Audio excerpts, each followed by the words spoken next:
Magandang araw sa inyo. Ngayon ay sasama ko kayo sa aking paglalakbay mula Davao City patungo sa Davao de Oro.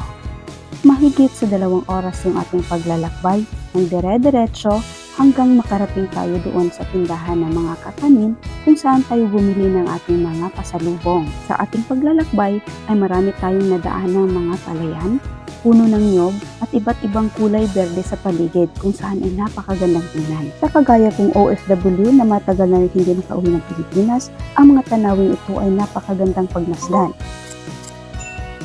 Normal lang itong tanawin sa iba, ngunit para sa akin ay napakagandang tingnan, lalo't hindi ko ito nakikita araw-araw sa ibang bansa.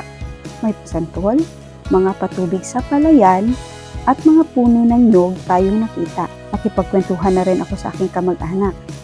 May puno ng mga pomelo, mga kalabaw, at itong nakikita niyong napakalawak na taniman ng palayan.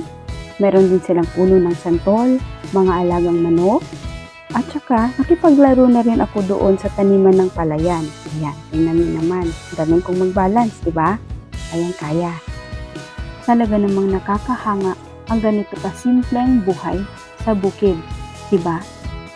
Namitas pa sila ng bunga ng pomelo.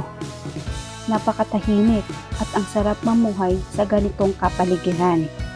Napakapresko ng hangin at ang ganda pa ng tanawin dito sa bukid. Patuloy pa rin ako sa pagkipagkwentuhan. Kapag naaaliw ka nga naman, hindi mo mamalayan ang bilis ng takbo ng oras. Kaya before pa dumilim, ay dali-dali kaming nag-impake ng aming mga gamit at umuwi na rin dahil hindi nga namin masyado kabisado ang daan pabalik sa Davao City. Kailangan na naman naming maglakbay ng mahigit kumulang sa 2 oras bago makarating sa bahay. Maraming salamat na pala sa iyong panunood at pagsama sa amin mula Davao City patungong Davao de Oro at pabalik ulit ng Davao City. At kung ito ay iyong nagustuhan, paki-like and subscribe naman.